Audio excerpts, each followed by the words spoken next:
நாச்சியார் திருமொழியில் 11ஆம் திருமொழியில் 4ஆம் பாசுரம் பார்க்கலாம்.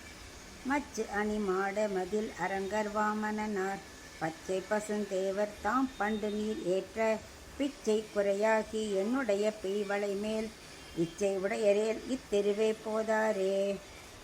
தோழிகள்லாம் ஆண்டாட்ட சொல்கிறா, இப்போ வலையை எடுத்துட்டாங்கறியே, அப்படின்னா பகவானுக்கு உன் மேலே இஷ்டம் இருக்குன்னு தானே அர்த்தம் அப்படிங்கிறதுக்கு ஆண்டாள் பதில் சொல்கிறா.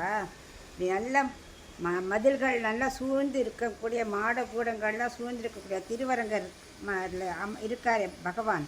அந்த வாமனனார் அவர் எப்படிப்பட்டவர்? பச்சைமா மலை போல் மேனி, அவ்வளோ அழகுடையவர் இல்லையா. அவர் தேவர் அப்படிங்கிறார். ஏன்னா ஆதியம் சோதியை அங்கு வைத்து இங்கு வந்து பிறந்தார் இல்லையா.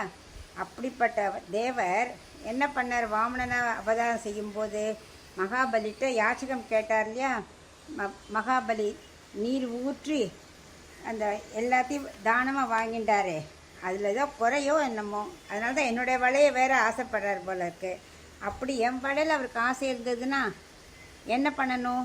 இந்த தெருவழியாக வரட்டுமே.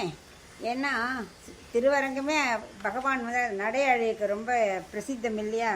அப்போ இந்த தெருவழியாக நடந்து வரலாமே. அங்கே வாமனனாக நடந்து தானே போனார் யாகசாலைக்கு.